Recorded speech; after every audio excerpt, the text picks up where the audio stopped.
Misalnya khusyuk. Kemudian khusyuk ini Anda anti perempuan. Ketika anti perempuan itu setan godok Anda sampai janggal ketika wong kok katut rondo, katut wedoan. Kelima kue janggal bin Nabi Sulaiman, sesuai janggal bin Nabi Muhammad sallallahu alaihi wasallam. Nak wis ngene iki apike ke desa kan. Paling gak kue sadar. Nak seneng wong wedok iku normal. Puncake ndadekno iman nak poligami iku normal. Ya sing ngono tok setan barno. Mulane masyhur Sidina Umar takok, apa Anda punya sahabat? Punya. Apa Anda ingin menghilangkan? Gak. Tapi sementing aku ra zina, kok saged. Lah anak aku ra sahabat mbek wong wedok berarti ra diitung ninggalku zina, ra diitung ibadah. Kaya aku ra sahabat mbek uwit ambek watu, ra diitung. Wa Umar ra zina mbek watu, ra zina ambek napa?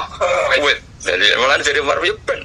Sementing aku ra zina. Ini perlawanan wong alim terhadap setan ugi. Mulane ora ana critane Nabi dibantah wong beli. Sing bantah Nabi mesti wong khusyuk. Lan ora-ora wong alim gedeng wong khusyuk.